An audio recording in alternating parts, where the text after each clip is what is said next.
지금 비트코인을 들고 있는 사람 중에 절반 이상이 손실을 보고 있습니다. 매수한 가격보다도 지금 가격이 더 낮다는 뜻인데요. 근데 여기서 이상한 사실이 하나 있죠. 지난 10년 동안 이 상황이 나올 때마다 그 자리가 바닥이었었고, 그리고 이번 폭락에서 사람들이 무서워서 던진 물량들 조용히 전부 다 바닥 안쪽에 존재합니다. 도대체 누가 왜 하필 9천만 원에서 바닥았을까요? 오늘은 이 질문 한 가지를 끝까지 따라가 볼 예정이고요. 먼저 지금 상황부터 짚어드려보자면은 비트코인 기준 최근 일주일 사이에 강력한 낙폭을 보여줬었고, 업비트 기준으로 9천만 원대 초반까지 내려온 상황입니다. 이 고점하고 비교했을 때 거의 절반 가까이 빠진 가격이죠. 요즘에 계좌 열어보기가 무섭다, 이런 분들 상당히 많이 계실 텐데요. 암호화폐 커뮤니티 분위기도 정말 싸늘합니다. 이번엔 진짜 끝난 거 아니냐, 이런 말까지도 나오고 있는데, 근데 바로 이런 공포 장세의 한가운데서 이상한 숫자가 하나 잡혔습니다. 여기서 크립토 퀀트라는 회사가 있습니다. 비트코인이 어느 지갑에서 어느 지갑으로 움직이는지 그런 흐름들을 추적하는 데이터 회사인데요. 비트코인이 9천만 원에서 9천만 원대 초반 라인, 그러니까 이번 하락의 단기 바닥을 만들던 바로 그 시점에 거래소 고래 비율이 61.6%까지 상승을 했다는 겁니다. 이 말이 조금 어렵죠. 하나씩 풀어드려 보자면은, 고래들은 아주 큰 돈을 굴리는 큰 손들을 뜻합니다. 그리고 거래소 고래 비율은 거래소에서 움직인 전체 비트코인 중에서 이 큰 손들의 물량이 차지하는 비중들입니다. 그리고 그게 61.6%를 기록을 했다는 건요. 그 시점에 움직인 물량 10개 중에 6개가 큰 손 물량이었다는 뜻이겠죠. 그렇다면 이게 왜 중요한 걸까요? 패닉셀이라는 말이 있습니다. 겁에 질려가지고 가격도 안 보고 일단 던지는 매도를 뜻하는데, 근데 시장에선 절대 변하지 않는 규칙이 하나 있어요. 누군가가 팔면은 반드시 누군가는 매수를 해야지 거래가 성립됩니다. 던져진 물량들은 허공으로 사라지는 게 아니라 이 누군가의 지갑으로 들어가게 됩니다. 그리고 이 분석가의 진단은 이렇습니다. 개인들이 공포에 던진 물량들, 고래들이 그 자리에서 받아갔다라는 거고, 실제로 가격은 9천만 원 선에서 더 무너지지 않고 멈췄습니다. 그렇게 많은 물량들이 쏟아졌는데도 말이죠. 다만 여기서 한 가지는 구분하고 가겠습니다. 그 시점에 큰 손들의 물량이 대량으로 움직였다. 여기까지는 데이터로 확인된 사실인데요. 그 큰 손이 정확히 누구인지, 어떤 의도였는지 그 이상은 확인되진 않았습니다. 이 가격 자체가 그 자리에서 멈췄다는 결과만 놓고 봤을 때 받아주는 손이 있었다, 이런 해석에 힘이 실리는 것도 사실인데요. 근데 바닥 안쪽에 있다는 것만으로도 바닥이라고 말하긴 어렵습니다. 그래서 두 번째 신호를 보자면요. 미국의 앤서니 폼플리아노라는 사람이 있고, 암호화폐 전문 투자회사를 세운 사람인데, 미국의 경제방송 CNBC에 나와가지고 이런 분석들을 내놨습니다. 과거 비트코인 약세장에서는 고점 대비했을 때 80% 넘게 빠지는 게 보통이었더라고요. 근데 이번에는 50% 정도에서 멈춰있다. 즉 폭락의 깊이가 예전의 절반밖에 안 된다는 사실인데요. 이유가 뭘까요? 이 폼플리아노가 꼽은 이유는 기관 투자자입니다. 연기금이나 자산운용사처럼 큰 돈을 오래 굴리는 회사들 시장에 들어오게 되면서 이 출렁임 자체가 줄었다는 분석인데요. 개인들은 무서우면 던지지만요, 이런 회사들은 한번 사면은 절대로 쉽게 팔지를 않기 때문입니다. 그리고 폼플리아노는 숫자를 한 가지 더 짚었습니다. 지금 손해 상태인 비트코인 물량이 이득 상태인 물량보다 더 많아졌다는 사실인데요. 이 영상 맨 처음에 말씀드린 그 얘기입니다. 언뜻 들으면 최악의 소식 같죠? 근데 과거 기록을 보면 오히려 정반대였다는 건데, 2015년에도 2018년에도 그리고 2020년 코로나 폭락 때도 이 역전이 나온 자리가 약세장의 막바지였었고, 그 논리는 정말 단순합니다. 손해를 보면서도 팔 사람은 이미 거의 다 팔았다는 뜻이기 때문인데요. 아파트로 치자면은 단지 전체가 분양가 밑으로 떨어진 상황이고, 이쯤 되면 새로 던질 사람보다는 버티는 사람이 많아질 거고요. 매도하는 힘 자체가 바닥이 날 겁니다. 그래서 폼플리아노는 이 중장기 투자자에게는 나눠서 모아갈 기회가 될 수 있다, 이렇게 말을 했고, 물론 이건 그 사람의 의견입니다. 다만 그 의견이 어떤 데이터 위에서 있는지 이제부터 보이기 시작을 하실 겁니다. 그럼 여기까지가 시장 안에서 벌어진 일들입니다. 근데 오늘 영상에서 가장 중요한 얘기는요, 사실 시장 밖에서 벌어지고 있다는 사실. 지금부터는 차트 얘기가 아니에요. 바로 법과 관련된 얘기입니다. 미국에서는 비트코인으로 물건을 사면 그걸 자산으로 매도한 것으로 취급합니다. 그래서 양도소득세가 붙겠죠. 매수한 가격보다 오른 상태에서 쓰면은 그 차익에 대해서 세금을 매기고 또 신고까지도 해야 되는 겁니다. 5,000원짜리 커피 한 잔은 비트코인으로 사더라도 그 비트코인이 조금이라도 올라 있었다면 신고 대상이겠죠. 이게 얼마나 비효율적인지 숫자로서 한번 보여드릴게요.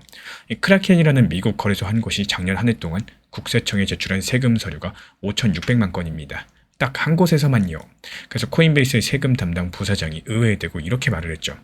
미국인들이 청바지 한 벌 사려고 회계사를 고용해야 되는 상황들이 와선 안 된다. 소액 결제에는 세금을 면제해달라는 겁니다. 그리고 이런 요구들이 말로만 끝난 게 아니죠. 미국 상원에 루미스라는 의원이 낸 법안이 이미 올라가 있습니다. 그리고 그 내용은 이렇습니다. 한번 결제할 때 우리 돈으로 약 40만 원까지는 1년에 700만 원 한도 안에서 세금을 매기지 말자라는 거예요. 근데 여기서 놀라운 사실이 하나 있죠. 세금을 깎아주는 법안인데 의회 계산기관은 이 법이 통과됐을 때 오히려 나라의 세금 수입이 10년 동안 8,700억이 늘어난다라고 계산을 했습니다. 백악관에서도 지지 입장을 밝혔는데 세금을 받지 않겠다는데 세수는 늘어난다. 반대할 만한 명분이 약해진 상태란 거죠. 실제로 이번 달에서도 미국 의회에서는 이 세금 문제를 다루는 청문회가 열렸습니다. 근데 이 법안에는 시간 제한이 걸려 있습니다. 업계 단체들은 올해 여름, 그러니까 8월까지를 사실상 마지막 기회로 보고 있는 상황인데 그 이유는 딱 두 가지예요. 먼저 가을부터는 미국이 중간선거 국면으로 들어가가지고 의회가 다른데 정신이 팔립니다. 그리고 두 번째로 이 법안을 끌고 온 루미스 의원 측에서는요. 내년 1월에 의원직에서 물러날 예정입니다. 그래서 지난 1월 같은 경우는 블록 그리고 비트코인 정책연구소 같은 이 업계단체 7곳이 의회에 연합 편지까지 보냈었고 지금도 의원실을 돌면서 설득하는 중입니다. 다만 통과될지 말지는 아직까진 정해진 게 없는 상황인데요. 그리고 여기서 소름 돋는 대비가 하나 있습니다. 미국 같은 경우는 비트코인을 쓸 때 세금을 없애주려고 뛰고 있는데 우리나라는 내년 1월부터 가상자산에 대해서 세금을 걷기 시작을 하죠. 같은 시간에 미국과 우리나라 이 정반대 방향으로 달리고 있다는 거예요. 이게 가격이 왜 중요한지 한 줄로 정리하자면 이렇습니다. 지금까지 비트코인은 사놓고 금고에 넣어두는 자산이었죠. 근데 소액 면세가 통과되면 꺼내서 쓰는 돈으로 성격 자체가 바뀝니다. 쓰는 사람이 늘어나면 찾는 사람이 늘어나겠죠. 가격을 밀어올리는 힘의 종류가 한 가지 더 생긴다는 거고 그게 바닥권에서 큰 손들이 물량을 전부 다 받아갔고요. 그리고 이번 폭락의 깊이는 구조적으로 얕아진 상황에서 매도할 사람들은 거의 다 소진됐다는 신호가 나와버렸습니다. 그리고 법망은 비트코인을 더 쓰기 쉽게 만드는 방향성으로서 움직여주고 있는 상황이죠. 그리고 이걸 바탕으로 현재 공개된 자료만 살펴보면은 고래들이 물량을 받아간 9천만 원에서 9,100만 원 구간이 1차 지지선 역할을 하면서 당분간은 그 위에서 바닥을 다지는 흐름들이 관측이 되고 있습니다. 위로는 9,600만 원 부근이 최근에 계속 막혀온 자리다 보니까요. 이 가격대를 힘있게 넘어서는지 이게 분위기 전환의 첫 번째 신호탄이 되어줄 겁니다. 결국에 이번 폭락에서 개인들이 던진 물량을 큰손들이 받아갔다는 데이터가 나왔습니다. 손실 물량이 수익 물량을 넘어서는 이 과거의 바닥마다 등장했던 신호들도 함께 떴는데요. 그리고 미국 의회는 비트코인을 실제로 쓰는 돈으로서 만든 면세 법안에 대해서 올해 여름 안에 처리하려고 움직이고 있습니다. 그렇다면 9천만 원에서 물량을 받아간 고래들 그 다음 가격대로 어디를 보고 있을까요? 이번 이야기는 다음 영상에서 이어가 보도록 하겠습니다. 지금 시장 상황 자체가 정말 야속하고 또 어려운 시장이라고 느껴지는 시점, 이런 타이밍인 것은 맞겠습니다. 하지만 지금의 횡보 장세, 또 하락 장세에 대해서 스트레스만 받으면서 보내실지 아니면 낮은 가격에 대해서 조금 더 모아나갈 수 있는 시간이라고 생각할지 결국에 관점의 차이라고 말씀을 드리고 싶어요. 이 중장기적으로 봤을 때 시장을 좋게 보고 있다면 현재 가격대 같은 경우는 오히려 평균 단가를 관리할 수 있는 새로운 기회가 될 수도 있겠습니다. 그리고 리플 XRP 역시도 결국에는 얼마나 효율적으로 모아나가고 또 대응할 수 있느냐, 여기에 따라 가지고 같은 시장에서도 전혀 다른 결과가 나올 수가 있기 때문에 리플 정보방에서도 오히려 리플에 대한 단기 저점에 대해서 중요하게 안내를 드리고 있는 이유들도 시장이 안 좋다라는 거는 시장이 오히려 반대로 좋을 때보다도 더 저렴하게 더 많이 살 수 있다는 신호와도 같다라고 생각하기 때문입니다. 지금 시장 자체가 같아도 또 생각하는 방향성에 따라서 힘든 시장이 될 수도 있겠고요. 또 반대로 기회의 시장이 될 수도 있다는 사실, 결국에 투자에서는 이 가격보다도 관점이 더욱더 큰 차이를 만들기도 하겠습니다. 비트코인은 죽어도 안 판다. 어떤 회사의 대표가 늘 이렇게 말을 했습니다. 전 세계에서 비트코인을 가장 많이 가진 회사죠. 근데 얼마 전에 이 회사가 비트코인을 팔아버렸습니다. 4년 만에 처음 있는 일이었고 시장은 곧바로 술렁였습니다. 그리고 그 하락세가 지금까지 진행 중에 있습니다. 이 비트코인 가격도 같이 흔들렸다는 건데 여기서 이상한 점이 하나 있습니다. 모두가 불안해하던 바로 그 시점에서 XRP에는 오히려 시장의 돈들이 순유입이 되고 있었다는 사실, 정말 무서운 분위기고 공포 장세고 역사적인 순간인데 왜 리플 XRP로는 시장에 돈들이 계속해서 들어왔을까요? 그리고 이 질문의 답을 따라가다 보면요, 지금 시장이 조용히 어떤 것들을 다시 계산하는 중인지 완벽하게 보이게 되실 겁니다. 먼저 서두에서 말씀드린 이 회사 이름부터 알려드리겠습니다. 스트래티지라는 회사입니다. 알고 계신 분들 전부 알고 계시겠죠. 원래 이름은 마이크로 스트래티지였는데 이 회사는 한 가지 전략으로 유명해졌습니다. 회사 돈을 끌어모아서 비트코인만 계속 매수한 겁니다. 지금 가지고 있는 비트코인이 80만 개가 넘어갑니다. 회사 중에서는 전 세계 1등이죠. 그래서 이 회사가 비트코인을 팔았다? 이거는 그냥 넘길 일이 아니라는 거예요. 가장 단단히 쥐고 있던 그 손이 처음으로 살짝 펴진 거니까요. 그럼 왜 갑자기 이렇게 팔았을 수밖에 없었을까요? 이유를 알고 계시려면 이 회사가 어떻게 돈을 구했는지 보셔야 됩니다. 이 비트코인을 사려고 여기저기서 돈을 빌렸습니다. 그리고 그 방법 중에 하나가 바로 우선주입니다. 우선주라는 게 어렵지 않아요. 이 투자자한테 돈을 받고 또 매년 이자처럼 돈을 주기로 약속을 한 겁니다. 그리고 그 약속한 돈이 1년에 약 2조 원이 넘어갑니다. 근데 회사가 가지고 있는 현금은 1조 5천억 원 정도죠. 나갈 돈은 많은데 가지고 있는 돈은 그것보다 적다라는 거예요. 약속을 전부 지키기에는 현금이 모자란 상황인데 그러면은 부족한 돈을 어디서 구할까요? 그 방법은 딱 두 가지뿐입니다. 또 빌리거나 가지고 있는 비트코인을 팔거나, 그리고 이 회사는 결국에 배당금을 주고자 비트코인을 조금 팔았습니다. 32개 정도 팔았고 우리 돈으로 38억 원 규모인데요. 액수는 정말 작죠. 하지만 안 판다던 약속이 깨졌다. 이 신뢰의 문제이기 때문에 이 신뢰관계가 진짜 의미를 가지고 있습니다. 근데 걱정은 여기서 끝이 아니었어요. 전문가들은 이 상황에 대해서 데스 스파이럴이라는 이름을 붙였는데요. 이 단어가 좀 무섭지만 그 뜻은 정말 간단합니다.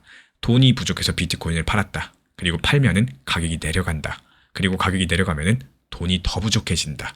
이게 반복되면 어떻게 될까요? 점점 더 상황이 나빠지는 상태를 뜻합니다. 그리고 한 가지가 더 있어요. 이 회사가 비트코인을 매수한 평균 가격은 한 개에 1억 1천만 원이었습니다. 지금 비트코인 얼마죠? 9천만 원대 초반까지 떨어져 버렸죠. 한마디로 매수한 값보다 지금 값이 더 저렴합니다. 쉽게 말씀드리면은 비싸게 사서 지금은 손해 구간이라는 거예요. 이게 신경 쓰이는 이유가 있죠. 이 회사가 비트코인을 더 매도하면 어떻게 될까요?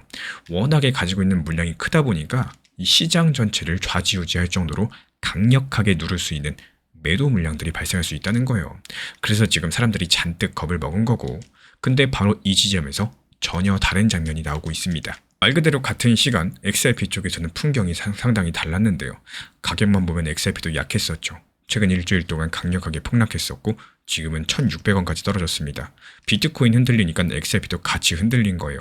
여기까지는 그냥 동반 하락처럼 보이는데 가격 안쪽을 보면은 그 이야기가 바뀐다는 겁니다. 이렇게 무서운 시장에서도요, XRP를 담는 ETF로는 돈이 계속해서 들어왔고 ETF는 큰 기관도 쉽게 살 수 있게 만든 투자 상품이죠. 즉 큰 돈이 XRP로 향했다는 뜻인데 보통 무서우면 시장에 돈이 빠지는데 여기서는 오히려 반대였습니다. 게다가 거래소에 있던 XRP가 2,500만 개가 넘게 빠져나갔습니다. 거래소에서 빠진다라는 건요, 지금 당장 매도하기보다도 어딘가로 옮겨들고 있겠다는 신호로 보고, 그리고 같은 시기에 그 일이 하나 더 있었는데요. 지금 리플이라는 회사가 미국 금융의 중요한 모임에 들어갔습니다. 그 자리엔 골드만삭스, JP모건, 블랙록이 함께 있습니다. 전 세계에서 가장 큰 금융회사들인데 이 모임을 이끄는 곳은 DTCC입니다. 미국에서 주식 거래를 뒤에서 정리해주는 거대한 기관인데요. 쉽게 말씀드려서 미국 금융의 안살림을 맡는 곳이고 리플이 그 안쪽 방에 자리를 얻은 겁니다. 근데 여기는 아주 정확히 짚으셔야 되겠죠. 그 모임에 들어간 거는 리플의 기관 사업 부문이고요. XRP라는 코인 자체가 거기서 직접 쓰인다고 확정된 건 아닙니다. 그러니까 XRP가 곧 몇백 배 간다, 이런 말들과는 분명히 구분을 해주셔야 되는데 이런 조각들을 모으면 과연 어떤 그림이 될 수 있을까요? 제 생각을 한번 말씀을 드려볼게요. 그동안 비트코인을 밀어올린 힘의 일부는 빌린 돈이었죠. 빌린 돈은 상황이 나빠지면 반드시 갚아야 됩니다. 그래서 가격이 떨어질 때 오히려 팔아야 되는 돈이 됩니다. 반대로 지금 XRP로 들어오는 돈은 성격이 다릅니다. 가격이 빠지는데도 들어왔다면 쉽게 안 빠지는 돈일 가능성이 높습니다. 그러니까 지금 시장이 이제 얼마나 샀나가 아니라 어떤 돈으로 샀나를 따지기 시작한 것일 수 있다는 거예요.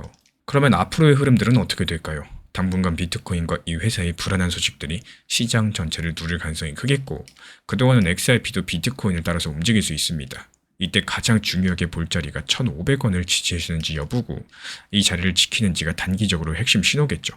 반대로 분위기가 풀려서 1,900원 라인을 다시 돌파한다. 그럼 같이 눌리던 힘이 풀리기 시작했다는 뜻으로 볼 수가 있겠고 강력한 차트상의 호재로 볼 수가 있겠습니다. 그리고 제가 이렇게 보고 있는 이유는 정말 단순한데요. 지금 XRP가 약한 건 XRP 자체 문제라기보다는 옆에서 같이 흔들려서의 가능성이 크기 때문입니다. 같이 흔들려서 빠진 거라면 그 흔들림이 멈출 때 제 갈 길을 다시 찾을 수 있겠죠. 물론 이것도 확정은 아니겠지만요. 비트코인이 더 크게 흔들리면 XRP도 더 내려갈 수 있습니다. 그리고 이 점은 솔직한 말로 말씀드리자면요.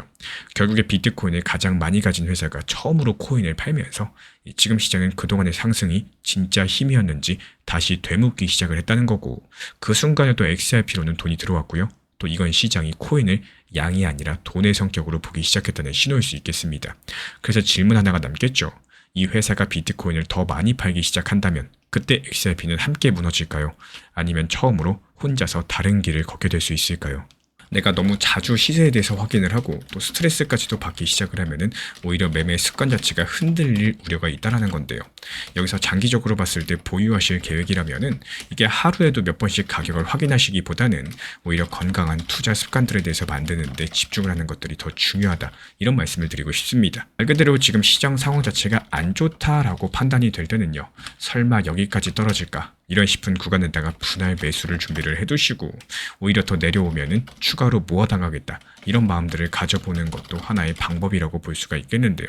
반대로 시장이 좋아질 때는 이 정도 수익이면은 만족하겠다, 이런 구간들을 분할 매도를 걸어두시고 여유있게 대응하는 것들이 정말 중요하다, 이런 말씀을 드리고 싶습니다. 단기 종합방에서도 역시 마찬가지예요. 적당한 단기 고점들, 단기 저점들 활용할 수 있는 이유들이 결국에 스트레스를 줄이고요, 원칙 매매를 하기 위함인데, 이 비중 조절과 원칙 매매는 시장이 어려울수록 더욱더 큰 힘을 발휘한다, 이런 점들을 잊지 않으셨으면 좋겠습니다. 이번에 시장에 한 줄짜리 뉴스가 떴습니다. 이 골드만삭스가 올해 금리 인하 전망을 통째로 접었다는 소식이었고, 그 한 줄에 미국 증시가 바로 출렁이고 있죠.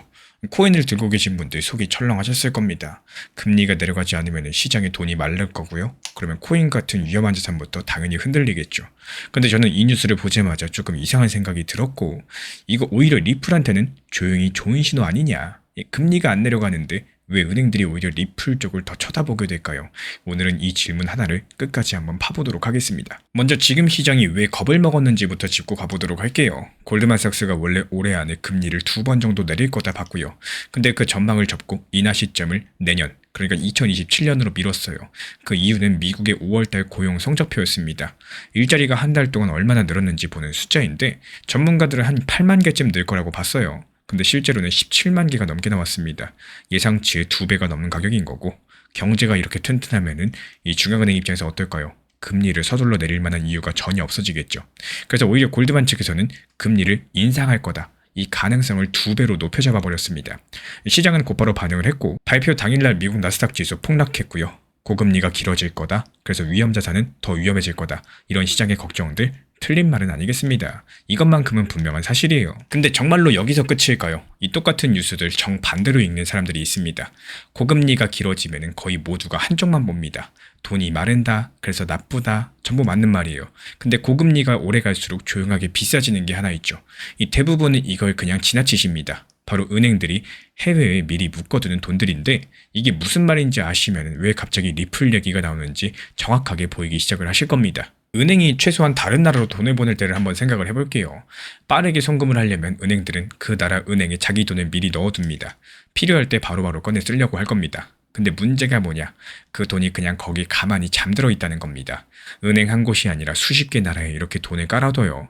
여기서부터 금리가 중요해지는데, 이 금리가 0%에 가까울 때는 돈을 놀려도 손해가 별로 없겠죠. 근데 금리가 높을 때는 그 얘기가 완전히 달라진다는 거고, 그 잠든 돈들 가만히 있는 동안 벌 수 있었던 이자를 못 버는 거니까요. 쉽게 말씀드리면 그냥 두는 것만으로도 손해가 쌓인다는 겁니다. 금리가 높고 그게 오래 갈수록 이 손해는 점점 더 커지겠죠. 바로 여기서부터 리플이 왜 등장하는지가 핵심일 거예요. 리플은 처음부터 딱 한 가지를 팔았습니다. 그 잠든 돈 미리 안 묶어둬도 됩니다. 리플의 결제 방식은 돈을 미리 깔아두는 대신에 필요한 그 순간에만 XRP라는 코인들 다리처럼 써가지고 돈을 보내죠. 지금까지 공개된 자료 살펴봤을 때 이 송금 속도가 3초에서 5초면 끝나요. 그리고 수수료가 거의 들지가 않습니다. 그리고 은행이 해외에 깔아두는 잠든 돈들 전 세계로 따지면 수천조 원 규모로 추정이 됩니다. 근데 리플이 바로 그 수천조 원을 풀어주겠다고 말을 해오고 있는 거예요. 그럼 이제 처음 질문으로 돌아가 볼까요? 모두를 겁먹게 만든 그 고금리가 사실은 은행들이 리플 같은 방식들을 진지하게 볼 수밖에 없게 만드는 가장 강력한 이유들을 만들고 있다는 거고, 금리가 높아지면 높아질수록 잠든 돈을 놀리는 게 아까워지겠죠. 그리고 가격에는 단기 악재인 그 뉴스 안에서 리플의 실제 사업에는 오히려 순풍이 숨어 있다는 겁니다. 여기서부터가 조금 소름 돋는 지점인데요. 그리고 이게 그냥 말뿐인 건지 진짜 숫자가 있는지 보셔야 되겠죠. 지금까지 공개된 자료를 살펴보면은 리플의 이런 결제 방식들 2024년 한 해 동안 23조 원어치 해외 송금을 처리했습니다. 1년 전보다 30% 넘게 늘어난 규모인데요. 이 처음 시작한 뒤에 지금까지 쌓인 누적 금액이 144조 원을 넘겼고, 또 70개가 넘는 나라 사이에 송금기를 연결을 하고 있는 상황인데, 이 전 세계 주요 송금길의 약 80%를 덮고 있는 상황이죠. 그러니까 이건 상상 속의 얘기가 아니라 실제로 돈이 오고 가고 있는 길입니다. 그래서 제가 바라보고 있는 관점은요. 이번 고금리 자체가 XRP 가격을 당장 끌어올리는 방아쇠가 되진 않을 겁니다. 대신에 잠든 돈을 놀리는 비용들이 계속해서 커지겠죠. 그럼 은행들이 리플 방식을 조금씩 더 보게 만드는 이 조용한 힘으로서 작동할 가능성이 크겠죠. 빠른 폭발들이 아니라 천천히 등을 떠미는 쪽에 가깝다라고 생각을 해주시면 되겠습니다. 그리고 제가 이렇게 보고 있는 이유는 정말 단순한데요. 금리가 오래 높게 유지가 될수록 이 잠든 돈들의 손해는 사라지지가 않고 매년 계속 쌓이겠죠. 바로 이런 이유들 때문입니다. 그래서 우리가 진짜 보셔야 될 거는 가격 그 자체가 아니라 실제로 XRP를 사용해서 송금하는 비율이 늘어나는지, 거래량이 다시 움직이는지, 새로운 송금길이 더 열리는지, 이 숫자들이 진짜 신호인 거고 정말 오리지널 수요가 늘어나는 이런 징후들, 이때부터 XRP의 가격이 정말 폭등하기 시작을 할 겁니다. 그래서 오늘의 얘기를 짧게 한번 정리드려 볼게요. 골드만삭스는 올해 금리 인하를 접었고요. 지금 시장은 그 소식에 대해서 겁을 먹었습니다. 하지만 고금리가 길어질수록 은행에 잠든 돈들 비싸질 거고요. 그리고 그게 리플 결제 방식의 사업적인 매력도를 더 키운다는 해석이 가능하겠죠. 다만 이거는 단기 가격과는 다른 얘기라서 우리가 진짜로 지켜보셔야 될 거는 가격이 아니라 그 방식이 실제로 얼마나 쓰이는지 바로 이 여부겠습니다. 그래서 한 가지만 질문을 던져드려보자면요. 만약에 고금리가 정말 몇 년씩 이어지게 된다면 지금 은행들은 결국에 잠든 돈을 풀기 위해서 리플 쪽으로 움직일까요? 아니면 더 안전한 다른 길을 선택을 할까요? 이 질문에 대한 단서는 다음 영상에서 이어가 보도록 하겠습니다. 지금 시장 상황 자체가 안 좋다라고 해가지고 누군가가 스위치를 누르든 갑자기 좋은 시장으로 바꿔줄 수는 없겠죠. 그렇다면 시장이 좋을 때 그리고 안 좋을 때 이 차이점을 인정을 하고 대응 방법도 당연히 달라져야 된다 이렇게 생각을 합니다. 예전 같은 경우에는 10%, 20% 그리고 30% 정도씩 이렇게 쉽게 상승하던 불장의 기업들만 가지고 이렇게 시장을 바라보게 되시면요. 지금 시장 자체가 정말 답답하게 느껴지실 수밖에 없겠는데 반대로 현재 흐름 자체가 그렇지 않다면 목표가 자체도 현실적으로 조정할 필요가 있다라는 말씀을 드리고 싶어요. 미국의 5월달 물가가 4.2%로 나왔습니다. 이 시장 예상에 딱 맞춘 숫자였는데 코인 시장은 전혀 웃지 못했죠. 리플이 1,600원대 중반까지 밀렸고요. 근데 이 폭락 뒤에서 지금 아주 이상한 일들이 벌어지고 있습니다. 가격이 빠지던 최근 한 달 동안에 이 큰손들의 돈들이 거의 하루도 빠짐없이 리플 XRP로 들어오고 있었다라는 거고 같은 기간 비트코인에서는 오히려 7조 원이 넘는 돈이 빠져나갔습니다. 다들 무서워서 던지는 이 자리에서 도대체 누가 또 XRP에 뭘 보고 계속해서 매수하고 있는 걸까요? 오늘 이 돈들의 정체들 숫자로서 하나씩 풀어드려 보도록 하겠습니다. 요즘에 계좌 열어보기 겁나셨을 겁니다. 올해 2월 말에 미국과 이스라엘이 이란을 공격하면서 전쟁이 시작됐고요. 그 뒤로 코인 시장은 석 달 넘게 흘러내렸습니다. 리플도 역사상 최고점과 비교했을 때 60% 넘게 내려온 자리인데 그리고 바로 이번 주 이 불안한 뉴스들이 또 터졌습니다. 호르무즈 해협 근처에서 미군 헬기들이 이란 드론에 격추됐고요. 그리고 미국의 트럼프 측에서는 곧바로 이란 항구 쪽을 보복적으로 공습했고요. 이란도 미군 기지를 다시 때렸습니다. 다행스럽게도 미군에서는 일단 작전이 끝났다고 발표했고요. 전문가들은 양쪽 전부 다 전면전까지 갈 생각은 없어 보인다. 이렇게 분석을 하고 있어요. 하지만 시장은 이미 잔뜩 겁을 먹고 움츠러드는 상황이죠. 그리고 이 와중에 나온 게 이번에 발표된 CPI 소비자 물가지수 4.2%라는 숫자입니다. 근데 이 숫자 사실상 절반만 보신 건데요. 여기서 물가지수 CPI라는 거는 쉽게 말씀드려서 장바구니 물가입니다. 작년 당시 100만 원어치 장을 봤다면 지금은 104만 2천 원을 내야 된다는 뜻이겠죠. 분명히 부담스러운 숫자입니다. 근데 그 발표 자료 안에서는요. 이 숫자가 한 가지 더 숨어 있는데 근원 물가라는 지표입니다. 기름값이랑 식료품 값을 빼고 계산한 물가인데요. 이걸 왜 빼냐? 이 두 가지가 전쟁이나 날씨 같은 이 바깥 외부 사건들에 대해서 너무 크게 출렁이기 때문이에요. 그래서 경제에 진짜 체온을 잴 때는요. 이런 것들을 전부 다 빼버리고 봅니다. 다시 한번 말씀드리면 유가 그리고 식료품 값 이 두 가지를 빼고 근원 물가가 이번에 2.9%를 기록을 했는데요. 이 4.2%랑 2.9% 이 차이는 어디서 왔을까요? 당연히 우리 구독자분들도 알고 계시는 것처럼 기름값이 범인입니다. 그리고 그 기름값의 범인이 바로 호르무즈 해협이죠. 전 세계 원유의 5분의 1이 호르무즈 해협이라는 좁은 바닷길을 지나갑니다. 근데 전쟁이 터진 뒤에 이란이 이 길을 사실상 막아버렸고요. 배들의 통행들이 뚝 끊겨버렸습니다. 배가 지나가지 못하니까 기름값이 뛰었고요. 또 그 기름값이 미국 물가를 4.2%까지 밀어올린 겁니다. 오죽하면 트럼프 측에서 7개 나라에 군함을 보내달라 이렇게 요청했을 정도인데 근데 여기서 한 전문가의 말이 아주 중요해집니다. 미국의 자산운용사 NX 웨이스의 수석 이코노미스트는 이렇게 짚었는데요. 기름값이 상승한 건 맞겠지만 그게 지금 다른 물건값으로서 옮겨붙고 있다는 증거는 아직까지 보이지 않는다라고요. 이게 무슨 뜻이냐? 지금의 물가 상승은 전쟁이 만든 일시적인 웃돈이지 경제 전체가 망가져가지고 생긴 진짜 인플레이션은 아니라는 얘기입니다. 그럼 여기서 결론이 하나 나오죠. 호르무즈가 다시 열리면 기름값은 내려가고요. 4.2%라는 숫자는 2.9% 쪽으로 빠르게 내려올 수 있다는 거. 그리고 이게 왜 우리 코인이랑 연결되느냐? 바로 금리 때문입니다. 다가오는 6월 16일, 17일 다음 주 화수죠. 미국 연준이 금리 회의를 열 예정입니다. 연준은 미국의 중앙은행이고 또 기준금리에 대해서는 돈을 빌릴 때의 기본적인 이자라고 보시면 되겠는데 지금 미국 기준금리는 3.5에서 3.75% 사이입니다. 지금 시장은 이번 회의에서 금리가 동결될 확률을 98%로 보고 있는 상황인데요. 근데 이번 회의가 특별한 이유가 두 가지가 있어요. 먼저 첫 번째로 새로 취임한 케빈 워시 의장의 첫 번째 회의라는 점, 그리고 또 한 가지는 위원들이 앞으로 금리를 어떻게 볼지 점으로 찍어서 보여주는 점도표가 공개된다는 점, 이 두 가지겠습니다. 아까 그 이코노미스트는 이렇게 덧붙였죠. 연준은 호르무즈가 언제 풀릴지 추측해주지 않는다라는 거. 그러니까 트럼프 대통령 측에서는 이 회의 전에 답을 내놔야 된다라고 말을 하고 있습니다. 쉽게 말씀드려서 지금 시장의 시계는 다음 주 연준 회의에 맞춰져 있고요. 그리고 그 열쇠는 호르무즈가 쥐고 있다라는 사실. 여기까지가 시장 전체 얘기였고, 근데 지금부터가 오늘 영상의 진짜 핵심입니다. 혹시 ETF라고 들어보셨을까요? 코인을 직접 사지 않아도 증권사 계좌에서 주식처럼 코인에 투자할 수 있게 만든 상품입니다. 그래서 개인보다는 기관들이 사용하고 큰 돈을 굴리는 회사들이 주로 사용이 가능합니다. 그러니까 대규모 돈들이 들어올 수가 있다는 거죠. 이 ETF에 들어오고 나가는 돈들을 보면은 이 큰 손들의 속마음이 훤히 들여다 보여요. 최근 한 달 이 돈의 흐름이 아주 이상합니다. 6월 9일 하루만 보자면요. 비트코인 ETF에서 약 1150억이 빠져나갔습니다. 이더리움 ETF에서는 600억이 빠져나갔습니다. 근데 XRP ETF에서는요. 오히려 110억 정도가 순유입이 됐습니다. 그리고 그날 하루만 그런 게 아니에요. 해외 집계치에 따르면 XRP ETF는 4주 연속으로 돈이 들어오고 있고 같은 기간 비트코인 ETF에서는 7조 원이 넘게 빠져나갔고요. 이더리움에서는 1조 원이 넘게 빠져나간 것으로 전해지고 있습니다. 근데 XRP ETF 같은 경우는 6월 초 기준으로 이 17거래일 연속으로 단 하루도 순 유출이 없었다는 집계도 존재하고 있기 때문에 그렇게 현재 쌓여가고 있는 XRP ETF의 누적 유의금은 2조 원을 넘었고요. 굴리는 자산은 1조 5천억 가까이 됩니다. 가격은 4주 내내 떨어졌는데 기관 돈은 4주 내내 들어왔다.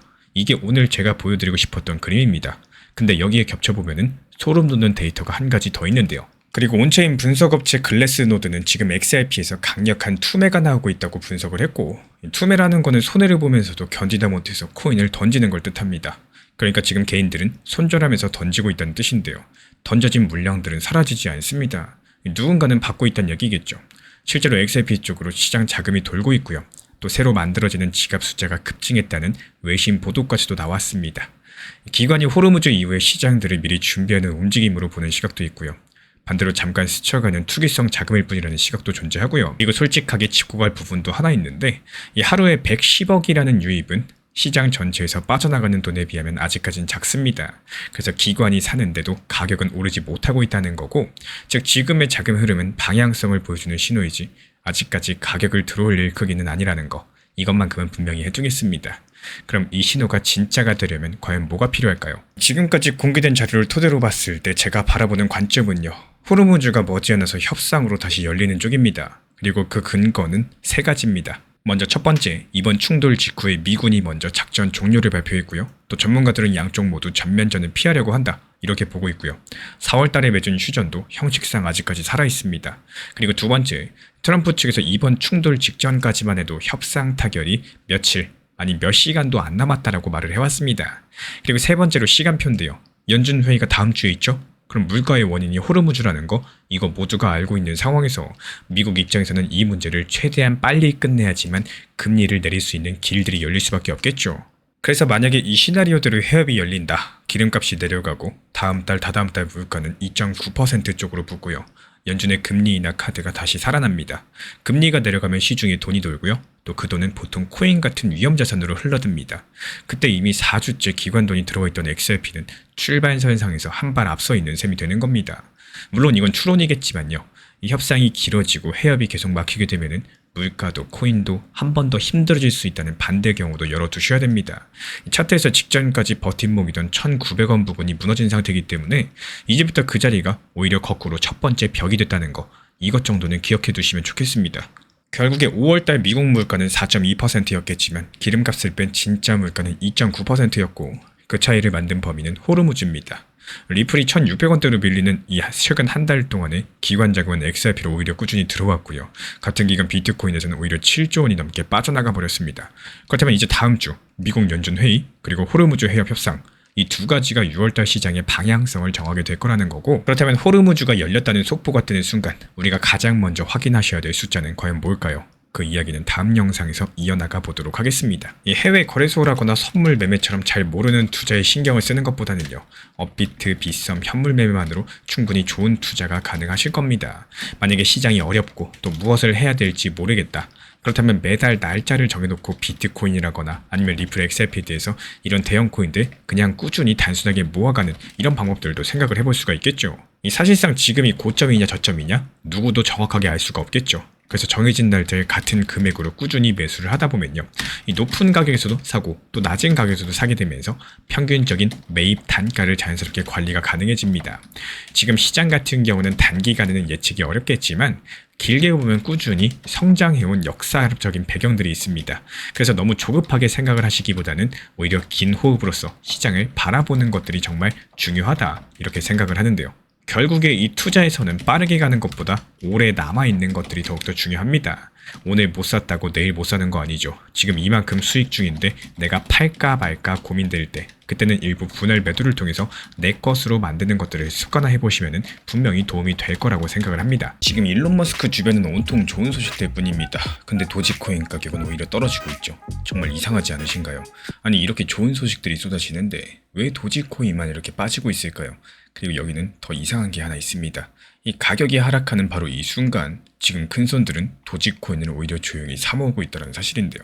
대체 이 사람들은 뭘 보고 있는 건지 오늘은 그 이유들 끝까지 한번 따라가 보도록 하겠습니다. 먼저 무슨 일이 있었는지부터 살펴볼게요. 지난달에 테슬라 모델 Y가 우리나라에서 가장 많이 팔린 차가 됐습니다. 현대도 아니고 기아도 아니고 외국의 전기차가 판매 1등을 했습니다. 수입차 한 대가 국산차를 전부 다 제껴버렸다. 우리나라에서 이번이 처음이죠. 한 달 동안 8,700대가 팔렸고 2등인 기아 소렌토보다도 거의 900대를 더 팔아버렸습니다. 일론 머스크가 곧바로 본인 SNS에 태극기를 달고 한국은 대단하다라고 적었고요. 그리고 여기서 끝이 아니었어요. 이틀 뒤에 머스크의 또 다른 회사 스페이스 X가 상장을 앞두고 있습니다. 100조 원이 넘는 돈을 끌어모으는 역사상 가장 큰 규모의 상장인데 누가 봐도 머스크한테는 지금 좋은 일들만 가득한 상황이죠. 근데 도지코인은 이런 분위기들을 따라가지 못하고 있어요. 지금 도지코인은 한 개에 130원 정도인데요. 그리고 2021년 한창 좋았을 때는 900원까지도 상승을 했었고, 그러니까 지금은 그때의 거의 7분의 1 토막까지 떨어진 겁니다. 보통 머스크가 잘 나가면 도지코인도 같이 상승한다고 생각들 하십니다. 지금까지 자주 그래 왔으니까요. 그래서 이번에도 당연히 상승할 거다 이렇게 봤었는데, 하지만 시장은 오히려 정반대로 움직여버렸죠. 오히려 도지코인이 하락을 해버린 상황입니다. 그리고 여기서부터 조금씩 이상해집니다. 이 도지코인은 일주일 사이에 13% 넘게 하락했고요. 가격만 빠진 게 아니라 이 사람들이 도지코인을 두고 걸어둔 돈들도 같이 빠져버렸습니다. 가격이 상승할지 내릴지를 두고 사람들이 베팅하듯이 걸어놓은 돈들이 있는데요. 그게 한때는 9조 원이 넘었었고, 근데 지금은 1조 5천억 원 근처까지 쪼그라들어 버렸습니다. 쉽게 말씀드려서 베팅하던 사람들이 거의 다 발을 뺐다는 뜻인데요. 도지코인만 그런 것도 아니에요. 도지코인처럼 장난스럽게 시작한 코인들을 묶어서 밈코인이라고 부르는데, 이 밈코인 전체를 합친 몸값이 46조 원 밑으로 내려가 버렸습니다. 올해 들어가지고 처음 있는 일이고요. 게다가 여기에는 한 가지 더 있는데, 이 도지코인이 9년째 6월만 되면요, 단 한 번도 상승한 적이 없었습니다. 이 좋은 소식들이 이렇게도 많은데 시장은 차갑기만 하다라는 거예요. 분명히 앞뒤가 안 맞는 상황이죠. 근데 바로 이 차가운 시장 속에서 이상한 움직임들이 하나 잡힙니다. 도지코인을 아주 많이 가진 사람들이 있죠. 이런 큰 손들을 시장에서는 고래라고 부릅니다. 보통 가격이 하락하면 다들 무서워서 매도해버리죠. 근데 이 고래들은 오히려 거꾸로 움직였습니다. 가격이 바닥을 다니던 120원 근처에서 도지코인 2억 개를 새로 사들였고요. 무서워서 파는 게 아니라 오히려 줍줍하고 있었던 겁니다. 큰 돈이 들어오는 또 다른 통로도 있는데요. 도지코인을 주식처럼 사고 팔 수 있게 묶어놓은 상품, 이걸 ETF라고 부르죠. 이 상품으로 들어온 돈이 최근에 29% 증가해버렸습니다. 금액으로는 190억 원 정도인데 그것도 스페이스 X 상장을 코앞에 두고 들어온 거대한 돈들입니다. 그럼 질문이 하나 생길 거예요. 이 개미들은 지금 무서워서 팔고 있는데 왜 큰손들은 조용하게 도지코인을 사보고 있을까요? 이 사람들은 우리가 못 보는 뭔가를 보고 있는 게 아닐 건지 이런 합리적인 의심이 드는 순간입니다. 그리고 거기에 대한 답을 찾으려면 다시 맨 처음 이야기로 돌아가셔야 됩니다. 테슬라가 한국에서 1등을 한 그 사건 말이죠. 사실 대한민국은 외국 자동차 회사한테 가장 어려운 시장이에요. 현대차랑 기아차가 거의 안방으로 계속 잘 팔리고 있으니까요. 우리나라 사람들은 국산차를 워낙에 좋아합니다. 그래서 외국차는 여기서 보통 힘을 못 쓰는데 근데 모델 Y가 그 벽을 넘어섰다라는 거. 그 비결이 뭐였을까요? 화려한 광고가 아니었습니다. 바로 가격 때문이었습니다. 이 중국 공장에서 만든 더 저렴한 모델 Y를 들여왔고요. 보조금까지도 받으면 4천만 원대의 매수가 가능합니다. 머스크는 가격을 확 낮춰가지고 사는 게 당연한 선택이 되도록 만들어버린 상황이고요. 그러니까 이렇게 불티나도록 팔린 겁니다. 이게 바로 일론 머스크의 진짜 무기입니다. 트윗한 줄이 아니라 사람들이 사고 싶게끔 없던 수요를 만들어내는 능력이라는 거예요. 근데 잘 한번 생각을 해보면 도지코인의 가장 큰 약점이 정확히 이 부분인데요. 도지코인은 지금 마땅히 쓸 데가 거의 없죠. 그냥 사람들 기분에 따라가지고 상승하고 하락합니다. 게다가 도지코인은 계속해서 새로 만들어지고 있습니다. 그 수량이 끝도 없이 늘어나고 있는데 그래서 도지코인을 좋지 않게 보는 사람들은 보통 이렇게 말씀을 하시죠. 이 시장의 수요가 늘어나는 공급을 절대 못 따라잡는다라고요. 그러면 이 두 가지를 한번 연결해 볼까요? 일론 머스크가 한국 자동차 시장에서 증명한 그 수요 만들기 능력에 대해서 이 도지코인에다가 가져다 붙이면 과연 어떻게 될 수 있을까요? 테슬라, 스페이스X 이 기념품 가게는 이미 도지코인 결제를 받고 있습니다. 달에다가 보내는 탐사 미션 하나도 도지코인으로 비용을 내기로 정해져 있습니다. 여기까지는 분명한 사실인데 근데 어쩌면 고래들은 상장 당일 반짝 상승하는 걸 보고 있는 게 아닐지도 몰라요. 일론 머스크가 도지코인을 기분에서 진짜 쓰는 돈으로 바꾸는 그 순간 미리 베팅하고 있는 걸 수도 있겠습니다. 그래서 제가 바라보고 있는 관점은요. 지금까지 공개된 자료만 놓고 보면 스페이스X 상장은 6월 12일입니다. 시장에는 오래된 말이 하나 있죠. 소문에 사서 뉴스에 팔아라. 좋은 일이 생기기 전에 기대감으로 미리 샀다가 막상 그날이 오면 팔아버린다는 뜻입니다. 지금 도지코인이 딱 그 위험한 자리에 있어 보여요. 그래서 가장 가능성이 높은 흐름들은요. 상장에 대한 기대감은 이미 가격의 상당 부분 들어가 있을 수 있겠고요. 상장 당일 잠깐 상승했다가 차익을 챙기려는 매물이 나올 수 있겠습니다. 왜 그렇게 보고 있느냐? 그 근거는 총 3가지입니다. 사람들이 걸어둔 베팅 돈이 이미 크게 빠졌고요. 6월달은 원래부터 도지가 약한 달이고요. 그렇기 때문에 좋은 소식이 쏟아졌는데도 가격이 움직이지 않았기 때문입니다. 진짜 중요한 점은 상장 당일이 아니겠죠. 머스크가 한국에서 보여준 그 가격으로 수요 만들기 공식들 도지코인에 결제로 붙일 수 있는지 여부입니다. 고래들이 사모고 있는 120원대가 바닥을 받쳐주는 동안에는 너무 많이 하락한 가격이 다시 또 튀어오를 만한 가능성도 열려 있다는 건데요. 결국에 일론 머스크의 진짜 무기는요. 트윗이 아니라 없던 수요를 만들어내는 능력인 거고 그거를 한국 자동차 시장에서 증명을 해냈습니다.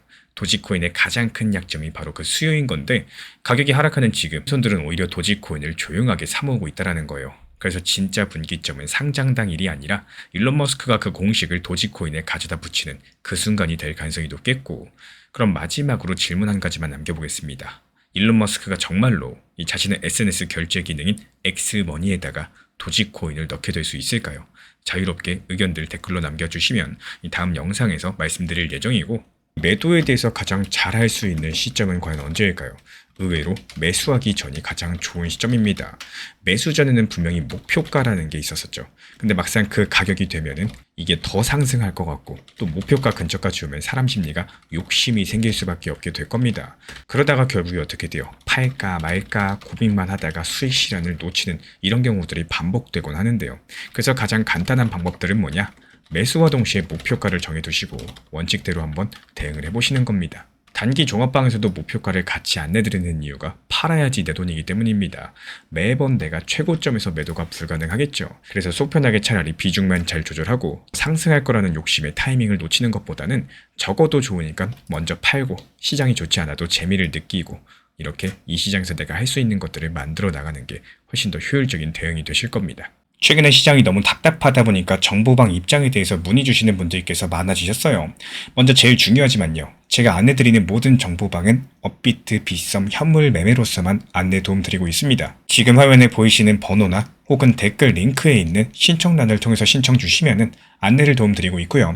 이 세 가지 방 중에 필요로 하신 방을 체크해서 신청 주시면은 필요로 하신 방에 맞춰가지고 입장 안내 드리고 있습니다. 먼저 리플 전용방 같은 경우에 리플에 대한 중요 이슈, 그리고 리플에 대한 단기 저점과 단기 고점, 중장기적으로 보는 중요 타점 같은 핵심 내용에 대해서 안내드리고 있기 때문에 영상 시청해주시는 우리 구독자분들께서 리플이라는 코인이 장기적으로 좋다라는 건 알고는 있지만 현재 같은 시장에서는 많은 답답함을 느끼시는 분들께서 정말로 많이 계실 거라고 생각을 합니다.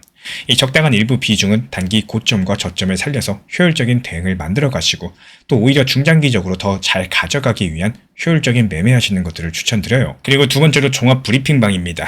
장기적으로 보기에 좋은 코인들과 현재 시장 흐름에 대한 중요 시장 이슈들, 브리핑 내용이나 리플에 대한 방향성, 락업 해제 일정과 여기에 따른 움직임들에 대해서 안내드리는 종합적인 방이다. 이렇게 생각해 주시면 되겠습니다. 그리고 마지막으로 단기 종합방 같은 경우는 말 그대로 단기 종목들에 대한 타점을 안내드리고 있는 방입니다. 이 단기 종목은 말 그대로 단기 종목답게 접근을 하셔야 되는데 욕심으로 인해서 타점을 너무 높게 잡아가지고 수익 실현을 못하거나 아니면 눈치 보기 매매를 하다가 이렇게 수익 실현의 기회를 놓치셨던 기억이 있으신 분들 지금 시장에서 정말 많은 상황인데요. 항상 비중 조절이 중요하고요. 매수와 동시에 목표 타점을 걸어 놓으면서 현실적으로 봤을 때 내 것으로 만들어서 마침표까지 잘 찍는 게 단기 매매의 핵심이다 생각을 해요. 단 여기서 중요한 거, 아무리 내가 좋아하고 시기가 좋고 스스로 괜찮다고 판단하셔도 몰빵 매매는 정말 위험하기 때문에 매번 말씀드리는 비중 조절 원칙 매매로 접근하시는 게 가장 중요합니다. 끝으로 항상 말씀드리고 있지만요. 저는 업비트, 빗썸, 현물 매매에 대해서만 안내를 도움드리고 있기 때문에 절대로 해외고래소, 선물 매매에 대한 고위험 리스크 매매에 대해서는 언급조차 드리지 않고 있습니다. 무조건적으로 업비트, 빗썸, 이렇게 현물 매매로 필요하신 분들께서만 입장 신청 주시면은 안내 도움 드리도록 하겠습니다. 이 빠르게 가는 것보다 중요한 건요. 꾸준하고 길게 가는 게 더 중요한 투자 시장이다. 이렇게 생각을 해요. 건강한 비중 조절 원칙 매매 활용하시기를 늘 응원드리겠습니다. 이 리플 XRP의 매수 매도 타점은 순간의 판단이 전부예요. 그래서 우리 신사 채널에서는 시장의 숨결 하나하나까지 놓치지 않고자 모든 흐름들 실시간으로 모니터링 중에 있습니다. 이 단기 반등 구간이 열리는 순간 그 찰나의 기회 타점을 우리 구독자분들께 바로바로 전달드리기 위해서인데요. 우리 신사 채널을 이미 구독해주신 분들 중에서 실시간 커뮤니티방 참여를 원하신다면 지금 보이시는 번호로 문자 남겨주시면 되겠습니다. 이 혼자서 불안하게 바라보는 시장이 아니라요. 함께 흐름을 읽고 움직이는 경험들을 선사해 드리도록 하겠습니다.